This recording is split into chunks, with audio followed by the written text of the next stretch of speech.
ఈ రోజు మా నాన్న మా పొలాల దగ్గర ఒక చిన్న పని చెప్తే చెత్తంతా ఏరి ఒక దగ్గర పోగు చేస్తున్నా. ప్రతి సంవత్సరం పొలాలు దున్నకానికి వచ్చినప్పుడు ఇలాంటి ఇబ్బంది ఉండకూడదని చెత్తంతా ఒక దగ్గర పోగు చేసి ఇలా తగలబెట్టేస్తాం. దీన్ని తగలబెట్టే ముందు ఈ పొలాల్లో ఒక చోట కొన్ని ముదిరి తేగలు చూసా. ఇక పనిలో పనిగా ఈ తేగలు కూడా ఒక 2 మంటల్లో వేస్తే ఒక పక్క పని అయినట్టు ఉంటుంది, ఇంకో పక్క మనకు తినడానికి దొరికినట్టు ఉంటుందని చెప్పి ఈ తేగలు లోడుతూ ఉన్నా. ఇక నా పాటికి నేను ఈ పనిలో పడిపోయి తేగలు లోడుతూ ఉన్నా. ఇంతలోనే ఒక పెద్ద గాలికి మొబైల్ స్టాండ్ తో పాటు ఈ మొబైల్ కూడా కింద పడిపోయింది.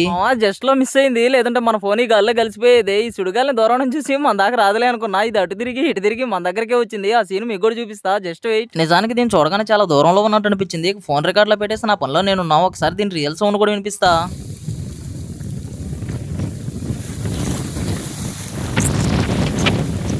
ఇక ఈ సుడిగాలి వల్ల నేను తీసుకొచ్చిన వస్తువులను ఒక దిక్కులో పడిపోయాయి. దాంతో పాటు మనం వీడియో తీసుకుని స్టాండ్ కూడా విరిగిపోయింది. ఇక ఎలాగైనా మనం చేసే పని మధ్యలో ఆపేయకూడదని ఫోన్ రకరకాల తాళ్లతో కట్టి మనం లోడుకుని ఈ తేగలను మంచిగా కాల్చుకున్నా. ఈ తాటి తేగలను ఒక ప్రాంతంలో ఒక పేరుతో పిలుస్తారు. నాకు ఈ ముదిరి తేగల్లో ఉన్న మోవ్ అంటే చాలా ఇష్టం. ఇక మంచిగా తింటూ ఇంటి బాట పట్టా. ఇక ఫైనల్ గా మీ ప్రాంతంలో ఈ తేగలను ఏమని పిలుస్తారో ఒక కామెంట్ చేయండి మామ.